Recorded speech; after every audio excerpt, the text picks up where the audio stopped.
Tu te poses des questions sur comment trouver un travail. Tu te poses des questions sur comment garder un travail.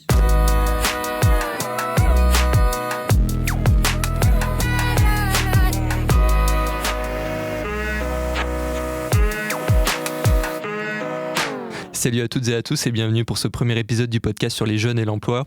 C'est possible. Et c'est un podcast qui est fait par les jeunes et pour les jeunes. Je suis Benoît Bousquet, votre présentateur, et tout au long de la saison, je serai accompagné de Valentin Gallo, qui est recruteur chez Upward. Salut Valentin. Salut Benoît. Et pour rappel, cette année au Rotaract, nous travaillons sur le rapport entre les jeunes et l'emploi, comment améliorer le rapport entre les jeunes et l'emploi. Et aujourd'hui, nous avons le plaisir d'accueillir deux invités qui sont au cœur de cette problématique. Dominique Rouchet-Deroux, qui est maire adjointe élue à la ville de Versailles et déléguée au développement économique, à l'emploi et aux affaires générales de la ville. Bonjour Dominique. Bonjour Benoît. Et nous avons également Valérie Dargenlieu, qui est chargée de mission sur l'emploi à la ville. Bonjour Valérie. Bonjour. Alors, est-ce que vous pouvez vous présenter en un ou deux mots et dire un petit peu votre fonction et votre rôle sur ces choses-là ? Je suis Dominique Rouchet-Deroux, donc maire adjointe, donc élue, et en charge d'une délégation qui couvre à la fois les affaires générales de la ville, c'est-à-dire les élections, les mariages, l'état civil, c'est le fonctionnement le funéraire, c'est le fonctionnement d'une ville, et puis tout ce qui est développement économique en lien avec la communauté d'agglomération Versailles Grand Parc et l'emploi, qui est le sujet qui nous occupe aujourd'hui. Et dans ce domaine, je travaille avec Valérie Dargenlieu, qui est la chargée de mission emploi. Voilà. Donc, en tant que chargée de mission, je pilote et je mets en œuvre les actions qui ont été définies par Dominique Rouchet-Deroux. D'accord. Bon, en tout cas, nous, on est très contents, on est vraiment ravis de vous recevoir parce que c'est vrai que pour introduire notre podcast, on pouvait pas rêver mieux, parce que comme ça, les jeunes vont pouvoir vraiment découvrir tous les types d'acteurs, publics comme privés, avec qui vous travaillez au quotidien. Et alors, je vais rentrer assez directement dans le vif du sujet. Mais en fait, alors nous, avec le Rotaract, on a fait il n'y a pas très très longtemps une action au salon de l'emploi pour les jeunes qui a été organisée donc du coup à l'hôtel de ville, donc à la mairie de Versailles. Et on a fait une action donc pour participer, pour accueillir les jeunes et pour les orienter au sein des différents acteurs qui étaient rassemblés sur place. Et du coup, moi j'ai une question qui est très très large et puis on va essayer après de développer et puis d'avoir des points peut-être un petit peu plus spécifiques. Mais quelles sont en fait, globalement, quelles sont les difficultés dont vous avez pu discuter avec ces jeunes quand ils sont venus sur le salon ? Qu'est-ce qui a pas spécifiquement sur le salon lui-même, mais de manière générale, qu'est-ce qu'ils rencontraient comme difficulté et la raison pour laquelle ils venaient en fait à un salon comme le salon avec les jeunes et l'emploi ? Je vous en prie. Avant tout, merci pour votre aide sur le salon, qui est vraiment précieuse, parce que pour accueillir près de 500 jeunes, on s'appuie sur des associations comme la vôtre, nos partenaires. On organisait ce salon avec France Travail, la mission locale et la ville du Chesnay. Je dirais que la difficulté, c'est envoyer des CV et pas avoir de retour. Ouais. C'est ça. Et donc là, ceux qui sont venus au salon, ils étaient motivés parce qu'ils savaient qu'ils allaient rencontrer en direct des recruteurs et qu'ils avaient la possibilité peut-être d'être recrutés directement. En tout cas, ça gagne du temps dans le processus de recrutement. Oui. Voilà. Ouais, d'accord. Tu peux nous parler un peu, Valentin, justement du rapport entre parce que ça me fait penser à une expérience que j'ai eue par le passé sur justement la difficulté à envoyer des CV en série sur des plateformes et puis pas forcément avoir les gens en face. Et toi, du coup, qui est recruteur, est-ce que tu peux nous dire un petit peu ce que ça fait comme différence quand tu as un candidat en face et que par rapport au fait de le contacter en ligne ou voilà ? C'est complètement différent parce qu'en fait, quand on va envoyer une série de CV sur des plateformes, on a beaucoup moins de chances d'avoir une réponse que quand on voit la personne en face. Déjà pour une raison assez simple, c'est que moi qui suis recruteur, si des fois je fais des annonces de recrutement, on va recevoir tellement de CV qui n'ont pas forcément grand-chose à voir des fois avec le poste, qu'on va avoir tendance vraiment à les regarder très très rapidement et des fois même donner des réponses négatives de manière assez systématique, alors que quand on voit la personne en direct, on l'écoute, on prend le temps et même si jamais la candidature n'est pas forcément la bonne, je pense que ça permet aussi peut-être de donner une orientation différente aux jeunes et de lui dire peut-être que c'est pas pour ça, mais tu devrais aller, tu devrais tenter de postuler dans une autre entreprise. Mais si je peux me permettre, du coup, là, on a parlé donc de jeunes qui viennent avec leur CV, qui viennent finalement préparer, j'ai l'impression, du coup.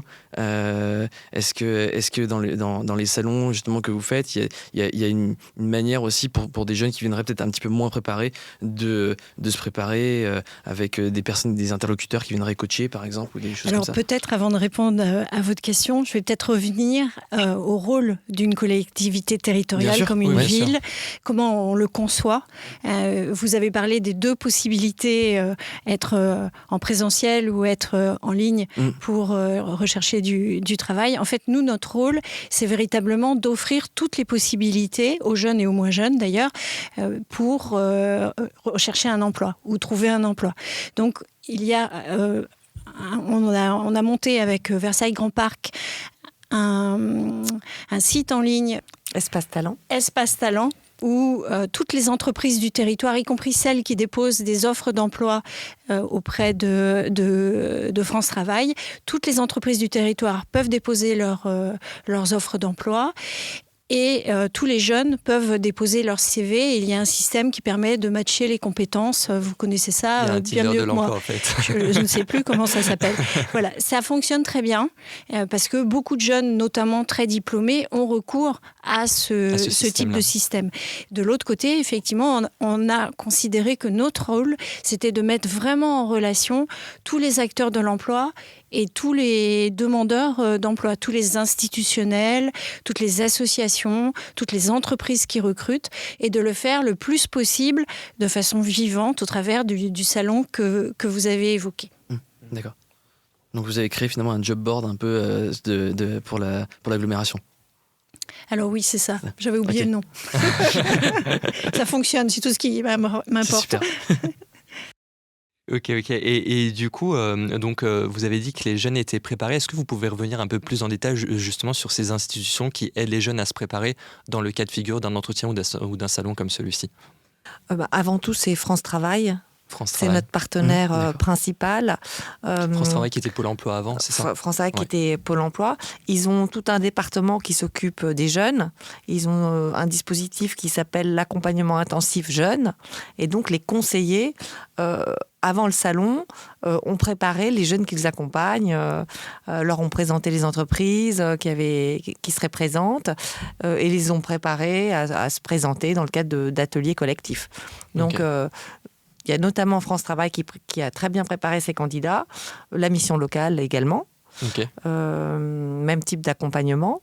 Et puis ensuite, les différentes associations, des associations type OSE 78, SNC. Il y a également l'espace emploi de la ville du Chesnay, qui est partenaire et qui accompagne les demandeurs d'emploi. Donc voilà, et puis ceux qui simplement ont ajusté leur CV avant de venir, qui ont consulté les postes sur le site de la ville et qui se sont préparés seuls.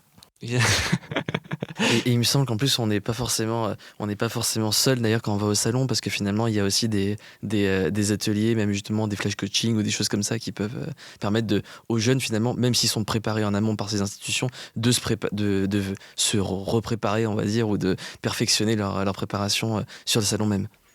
Oui, exactement. Là, c'est un petit coup de boost avant l'entretien pour ceux qui stressent. Il y a une dizaine de coachs qui sont là et qui préparent, et voilà, ça a beaucoup de succès. Et du coup, on est sur quel type de jeunes du coup qui viennent sur ces salons? C'est des jeunes qui sont très diplômés, c'est des jeunes qui sont très éloignés de l'emploi. Comment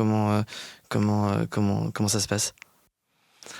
Sur ce salon des jeunes, on a une majorité de 18-25 ans, bac plus 2.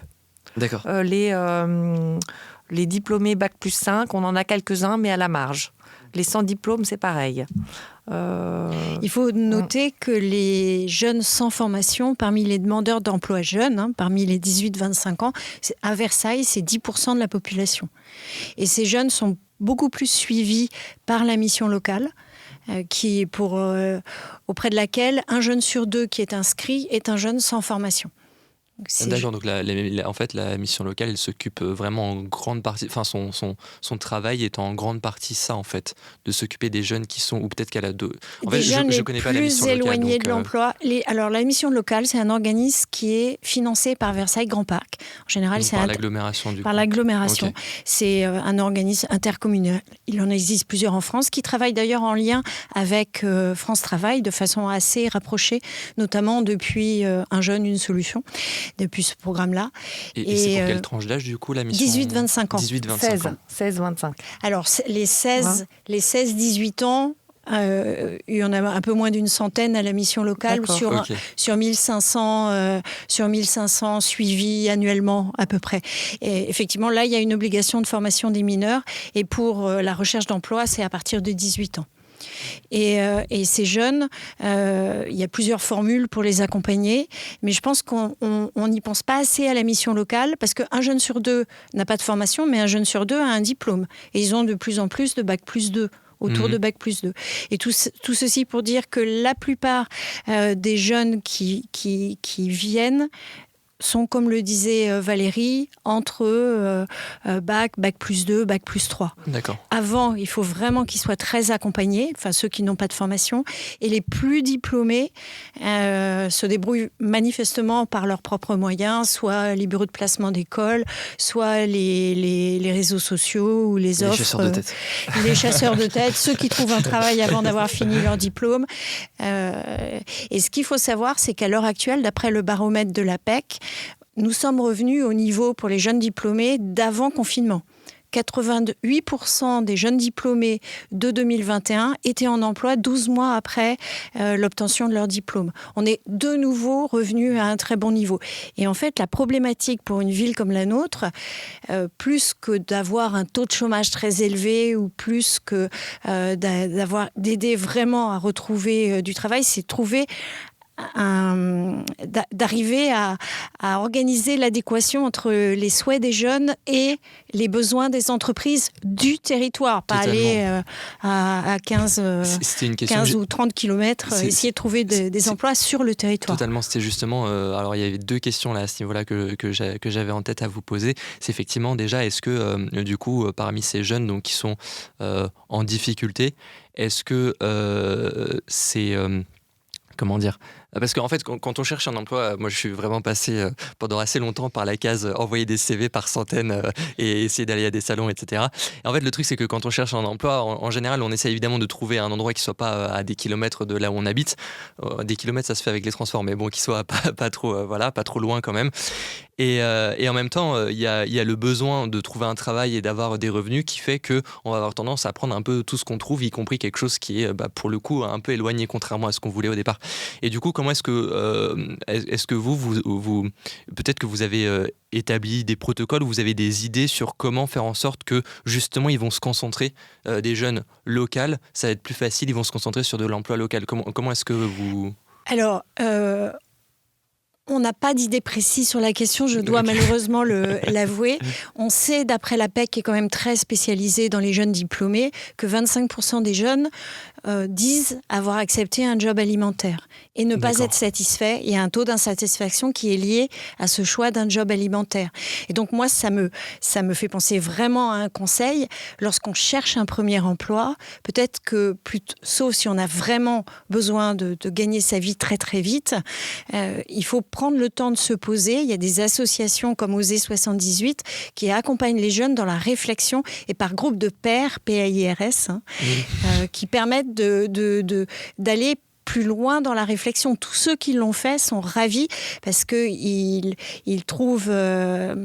ils cherchent un sens à leur travail, ils cherchent à trouver quelque chose qui va réussir à concilier leurs besoins de gagner leur vie, les études qu'ils ont faites et les jobs qui peuvent être proposés. En fait, c'est la rencontre des rêves et de la réalité, mais en y réfléchissant bien et en comprenant les contraintes pour accepter un job qui leur conviendra mieux que le premier job venu. Mais ça, c'est vrai que c'est hyper intéressant d'avoir cette période de réflexion en fait sur ce qu'on a envie de faire et comment on y arrive. Et c'est vrai que des fois, quand peut-être des jeunes qui nous écoutent, qui sont vraiment en situation de précarité, ils ont vraiment ce besoin de trouver du coup un travail. Et moi, quand j'avais accompagné des fois des jeunes, mais là c'était plus dans le cadre associatif, c'était pas dans le cadre de mon travail, souvent ce qu'on essayait de faire, c'est qu'ils trouvent un travail en fait un peu temporaire et même de manière à temps partiel. Il y a des choses comme ça qui peuvent exister, et ce qui permet du coup de se dégager du temps pour après avoir cet accompagnement en même temps. Et du coup être assuré d'un côté financier et en même temps d'avoir du temps pour eux aussi du coup se former par derrière. C'est aussi une autre possibilité, ou si on ne trouve pas, de faire du bénévolat ou des... Là, c'est vraiment pour des jeunes qui sont vraiment en situation très précaire, quoi. Voilà. Alors, pour les jeunes qui n'ont pas de formation et qui ont vraiment un souci pour trouver un emploi, je reviens toujours à la mission locale. La mission locale, c'est son travail d'accompagner ces jeunes, éventuellement de financer des formations de complémentaires ou de reconversion. Et je pense qu'il faut y penser beaucoup plus qu'on ne le fait. Et du coup, moi, j'ai une question qui s'ensuit un peu par rapport à ça et qui est dans la même continuité.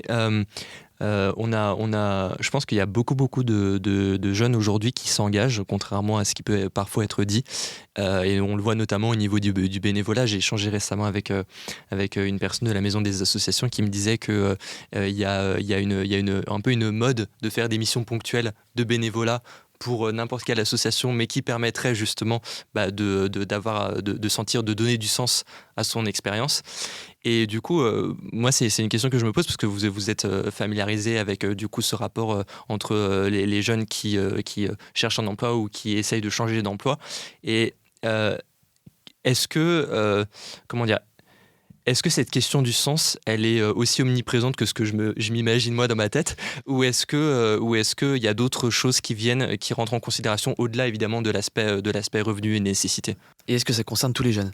C'est difficile, de répondre. Et puis en fait, c'est qu'est-ce qu'on met derrière le mot sens?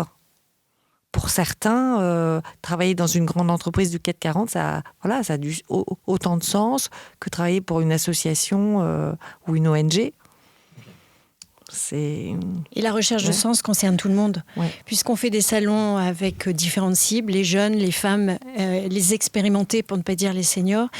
La recherche de sens et les reconversions, on les trouve dans toutes les populations. C'est vraiment, mais ça ne concerne pas tout le monde. Et comme le dit Valérie, ce qui fait sens pour l'un ne fait pas sens pour l'autre, et on trouve un peu de tout. Ok, je pense qu'on va conclure là-dessus.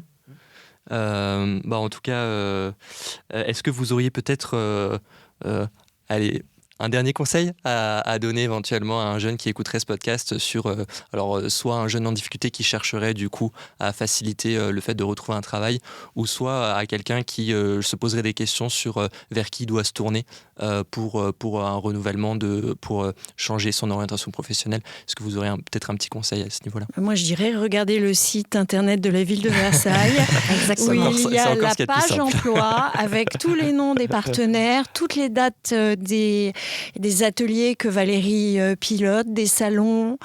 Il y a aussi le lien pour l'espace talent de Versailles Grand Parc. Toutes les informations y sont, avec toutes les dates, y compris des associations, des parcours organisés par les associations. On trouve tout. Et c'est vraiment, je reviens encore une fois là-dessus, c'est notre rôle à nous, collectivité locale, de mettre en relation toute la richesse qui peut exister sur un territoire, qui travaille et qui œuvre en faveur des demandeurs d'emploi, et ne pas de faire à leur place. Ça, je suis complètement. Moi, je trouve que le meilleur conseil, c'est vrai que c'est s'informer, peut-être aussi. Et la mairie, je pense, propose beaucoup de choses, et même à des partenaires assez intéressants. Peut-être si vous voulez en dire même quelques mots, mais déjà, c'est vrai qu'il y a tous les salons qui existent, des partenariats avec des acteurs publics, des partenariats avec des acteurs privés. Et en fait, quand on regarde ce site, et même quand on s'informe de manière différente, on trouve plein de solutions. Juste de manière publique, et c'est même le rôle, je pense, d'une collectivité territoriale. C'est pas forcément même on peut créer des choses, mais c'est aussi d'exposer en fait ce qui existe, et il y a déjà beaucoup de choses, et souvent on s'en rend pas compte. Oui, il faut pas réinventer la roue. Et comme vous l'avez constaté, il y a une élue, une chargée de mission. Ce sont des petits moyens au niveau d'une ville. Ça, c'est plutôt pour rassurer les électeurs plus Vous avez âgés. personne d'autre dans votre équipe Ok, ça doit faire pas mal de travail du coup. Alors, on a toute l'équipe de la vie associative qui accompagne Valérie sur les salons. Il y a des bénévoles comme vous. On a même une ancienne DRH d'un grand hôtel de Versailles qui est dans notre équipe de bénévoles. Et en plus, c'est très sympa. Ok. Ok, bah super. Valérie, peut-être si vous avez un conseil. Oui, pardon. Non, le conseil, c'est le même. C'est s'informer, ne pas rester seul. On a notre site, donc versailles.fr, et également le compte LinkedIn de la ville, sur lequel on met toutes les informations emploi. Ok, ça marche. Et l'appli Versailles. Et l'appli Versailles, c'est vrai, alors je l'ai installée récemment. Mais c'est vrai qu'elle est pas mal. Elle est pas mal, ouais. En tout cas, merci beaucoup. Merci Dominique, merci Valérie, merci Valentin pour avoir échangé ce soir autour de cette question qui est super importante entre les jeunes et l'emploi. Merci. On enchaîne avec la deuxième partie maintenant, plus débat, avec une jeune de Versailles, Émilie. Salut Émilie. Bonjour à tous. Et je suis toujours avec Valentin. Salut Valentin. Salut. Alors du coup, Émilie, est-ce que tu peux nous parler un petit peu de toi? T'as quel âge? Tu fais quoi dans la vie? Tes hobbies? Présente-toi un petit peu. Alors, donc comme tu l'as dit Benoît, donc moi c'est Émilie, j'ai 27 ans, donc je vais sur mes 28 ans à la fin de l'année. Et donc actuellement, je suis fonctionnaire d'État depuis donc maintenant 4 années, presque 5. Ok. Et du coup, comment ça s'est passé? Comment j'en suis arrivée là, voilà. Tout à fait. Alors en fait, après l'obtention de mon bac, donc du coup j'ai fait une classe préparatoire aux grandes écoles dans les domaines scientifiques. Et donc à l'issue de 2 ans, j'ai passé le concours pour rentrer dans les écoles d'ingénieurs. Et donc je suis rentrée dans une école d'agronomie. Et en fait, cette voie-là m'a permis de rentrer à l'école en tant que fonctionnaire. Et en fait, ce qui me permettait d'avoir un poste à l'issue des 3 années d'école. D'accord. Donc en fait, ça me sécurisait au niveau emploi suite à ma formation. D'accord, donc en fait c'est un petit peu particulier comme démarche, on va dire, d'accès à l'emploi. Tout à fait. Et je sais pas du coup si ce que viennent de dire en fait Dominique et Valérie ont pu résonner, on va dire, en toi du coup, ou qu'est-ce que t'en as pensé? Alors, du coup, par rapport à ce qu'elles ont énoncé, en fait, je me sens, on va dire, pas trop concernée, puisque justement, j'ai cette facilité d'accéder à mon premier poste via cette voie-là. Et du coup, alors, il y a quand même une difficulté, c'est que, certes, on a un premier poste à l'issue d'école, mais on a à peu près une 50aine d'élèves, il y a 50 postes, des postes qui peuvent être relativement variés avec des thématiques différentes. Et donc, on doit faire des candidatures pour, en fait, prioriser, classer les postes et obtenir, du coup, le poste qu'on souhaite. D'accord. C'est pas totalement automatique, on n'a pas exactement ce qu'on veut. Voilà, donc en effet, on a un poste, mais par contre, on n'a pas forcément ce qu'on veut. Et du coup, là, ça rejoint les échanges qu'il y a eu par rapport à l'enjeu de concilier, en fait, le souhait de la personne, du jeune, et les besoins d'entreprises locales ou de services d'État. Ouais. Et du coup, en fait, la difficulté, c'est certes, on a la garantie d'avoir un emploi, mais par contre, la difficulté, c'est trouver l'emploi qu'on souhaite par rapport à sa carrière qu'on veut faire. Et donc là, il y a un challenge à défendre sa place pour que le poste qu'on obtienne se corresponde à nos souhaits et qu'on n'obtienne pas un poste que l'on ne souhaite pas, puisqu'en fait, quand bien même on est fonctionnaire, en fait, dans la fonction publique, on peut avoir des postes très variés, des postes à la fois très techniques comme des postes très administratifs.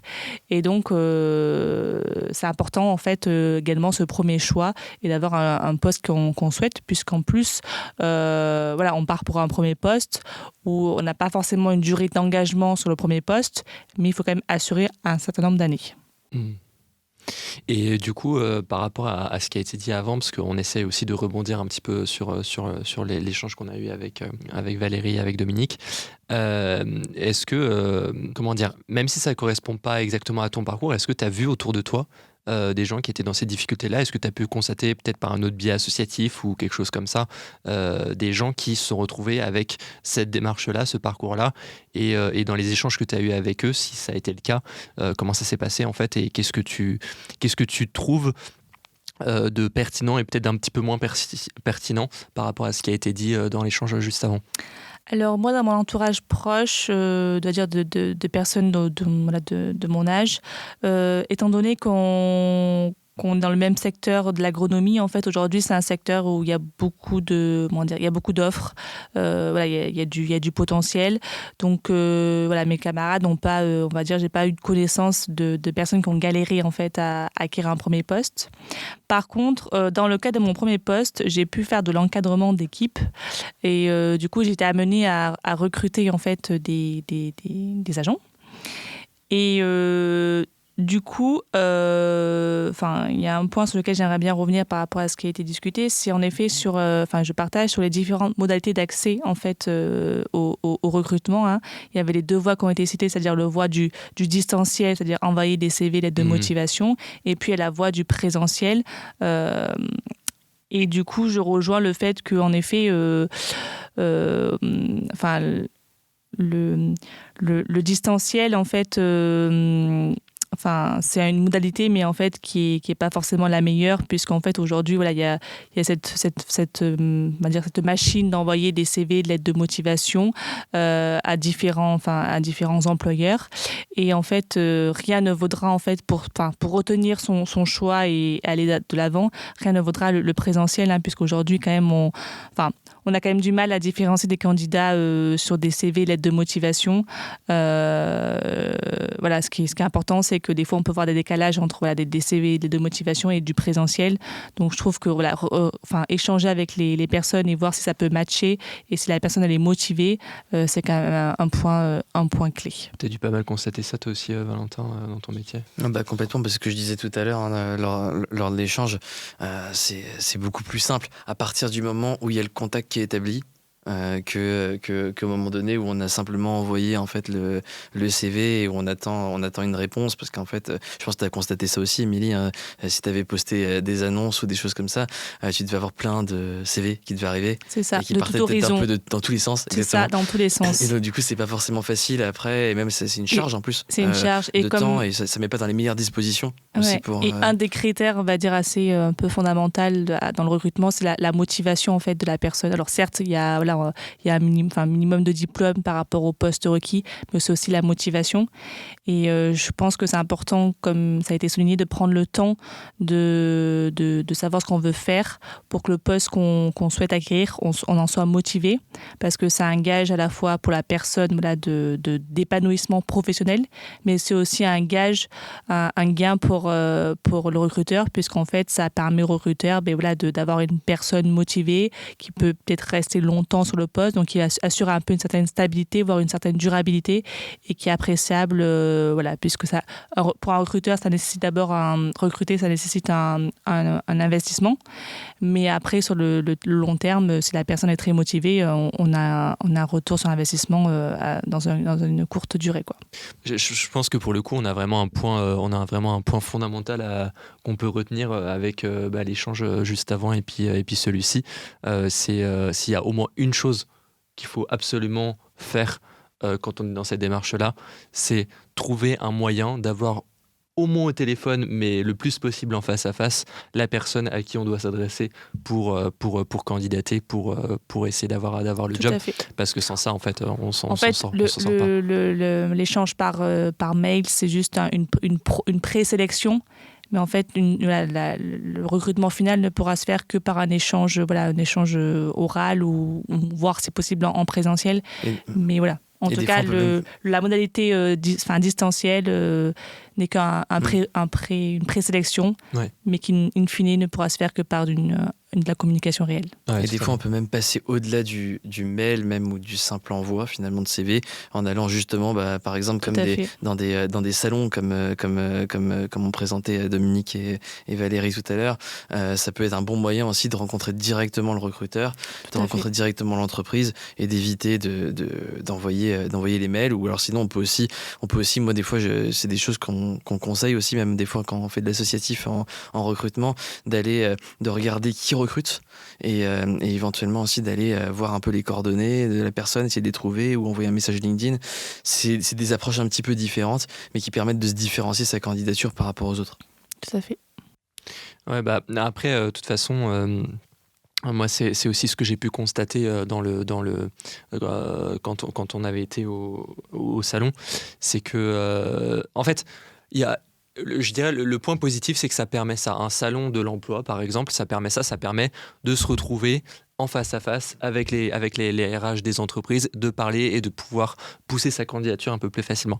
Après, je dirais que le point qui est... Oui, puis c'est également un exercice, en fait. Voilà, ça peut être vu comme un exercice d'échange, de communication. Éventuellement, le recruteur, quand bien même on n'est pas dans une configuration entretien, mais le potentiel recruteur peut poser des questions et du coup, ce qui prépare en fait le candidat à un éventuel entretien aussi. Donc, c'est pas forcément... faut voir ça un peu comme un exercice qui n'est pas forcément une fin en soi.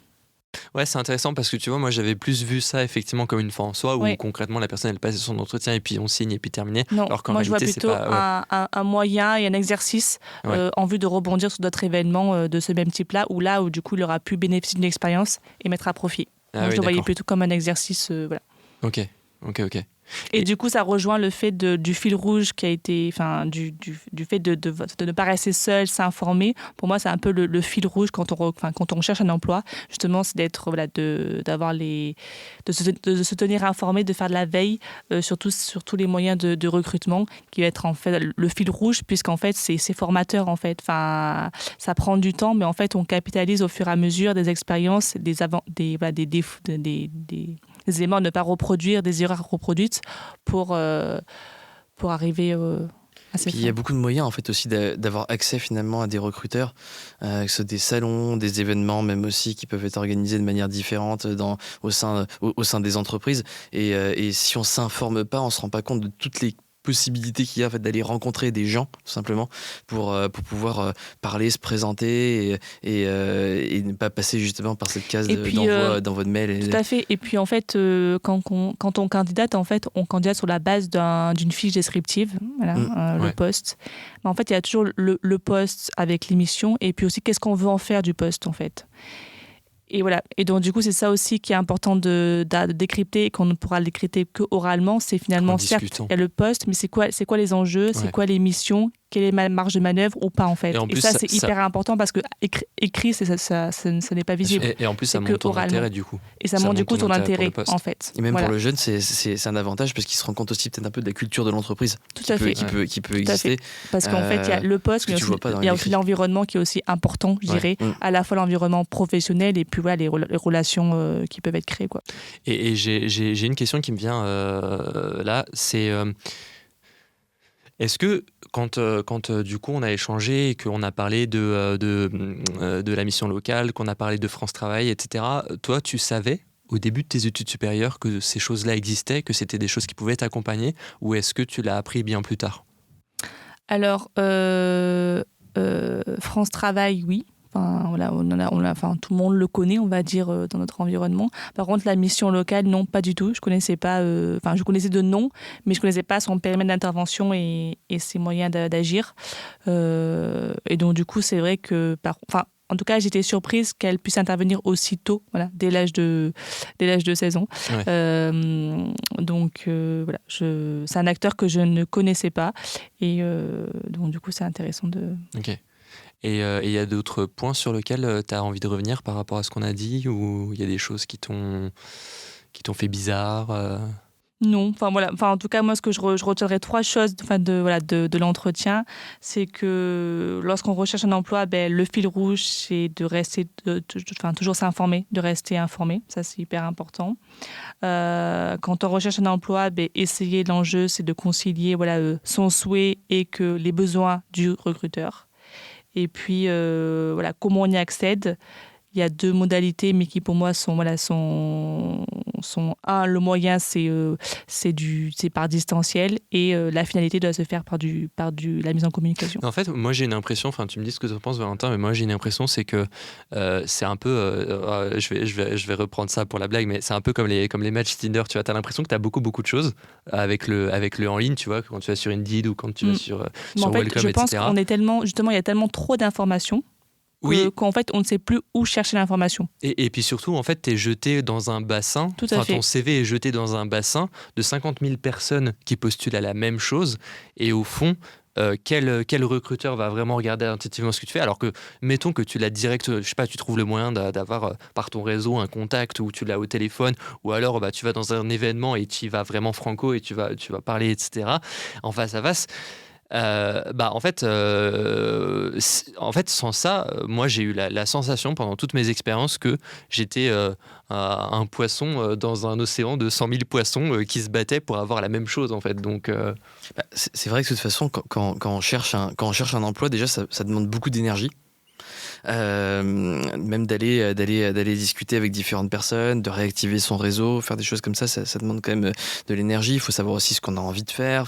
Donc ça implique aussi de se poser beaucoup de questions. Puis ce qui est difficile. Mais derrière, si en plus on passe du temps, comme tu disais, finalement, c'est vrai qu'il y a un lien un peu avec des applications de rencontres ou Tinder, où en fait on va passer énormément de temps toutes les soirées à swiper pour que à la fin finalement il y ait 2-3 résultats, et ben en fait c'est pareil, et même c'est presque même pire, parce que des fois on peut envoyer, moi à une époque où j'ai envoyé beaucoup de candidatures, on envoie 100, même 200 candidatures, et puis des fois il y a même personne qui daigne répondre, et on se sent encore plus seul que sur Tinder, et on se sent encore plus seul, et c'est vraiment compliqué, parce que il y a vraiment une énergie qui est dépensée énorme, et puis en plus un taux de retour qui est tellement négatif qu'on perd même une confiance aussi un peu en soi, et on commence à un peu être dépité de la recherche, alors que finalement penser à des choses même simples, parler à des amis, aller à des événements, ça permet de débloquer des situations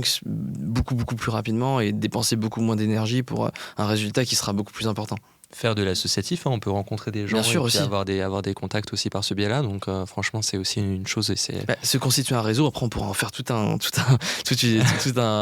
sujet sur comment se constituer un réseau, mais c'est une des clés pour moi aussi pour trouver un emploi, et c'est pas forcément parce que on est né des fois dans la bonne famille qu'on va trouver qu'on va avoir le meilleur réseau. C'est aussi un réseau, c'est aussi quelque chose qui se construit, quelque chose qui prend du temps, c'est de l'énergie, mais pour le coup de l'énergie qui est à mon avis bien dépensée, parce que derrière on peut vraiment trouver quelque chose. Et tu voulais dire quelque chose, Émilie, tout à l'heure ? Non, je voulais juste dire que, du coup, justement, ces forums associatifs ou de rencontres, c'est un bon levier justement pour créer du réseau et de la mise en communication. Ouais. Voilà. Parce qu'aujourd'hui, en fait, on reçoit beaucoup de CV ou lettres de motivation, mais en fait, on n'arrive pas, étant donné que notamment les lettres de motivation qui sont plutôt semblables d'une personne à une autre.